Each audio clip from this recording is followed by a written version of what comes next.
මොකද්ද මේ අලුත් අවුරුදු උදාව කියන්නේ?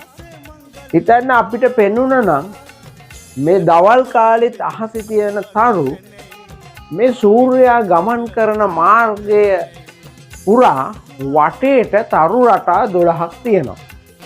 ඒ තරු රටා 12 අපි හඳුන්වනවා මේස වෘෂභ මිථුන කටක ওই විදියට හඳුන්වනවා. මෙන්න මේ තරු රටා 12න් කුමන හෝ තරු රටාවක මේ සූර්යයා ඕනම දවසක බැලුවොත් ඉන්නේ. මාර්තු 14 සිට අප්‍රේල් 13 14 විතර වෙනකන් සූර්යාව අපිට පේන්නේ මීන කියන තරු රටාව ඔස්සේ. එතකොට මේ ඉන්නේ සූර්යයා, මේ තිබෙන්නේ පෘථුවිය කියලා හිතන්න. එතකොට පෘථුවියට පේනවා මේ සූර්යයා මීන කියන තරු රටාවේ ඉන්නවා. මේ මීන තරු රටාවේ සිට මේස රාශියට එන එකට තමයි අපි අලුත් අවුරුදු උදාව කියලා කියන්නේ.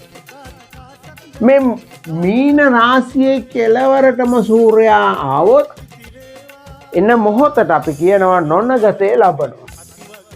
ඊට පස්සේ ආ මේස රාශියට සම්පූර්ණයෙන්ම ඇතුළු වුණොත් අන්න නොනගතය අවසන් වුණා. එතකොට මෙයා හරියටම භාගයක් සූර්යාගෙන් හරි භාගයක් මීන රාශියේ හරි භාගයක් මේස රාශියේ තියෙන මොහොත තමයි අලුත් අවුරුදු උදාව කියලා කියන්නේ. එතකොට ඉන්පසු සූර්යයා මේස රාශියට ඇවිල්ලා මේස රාශිය තුල මාසයක් ඉඳලා මැයි මාසේ 13 14 වගේ දවසක ඊළඟ රාශියට ගමන් කරනවා. ඉතින් මේ මීන රාශිය සිට මේස රාශියට ගමන් කරන්න ආසේ පෙනෙන මේ අලුත් අවුරුද්ද අපි සතුටින් ගත කරමු.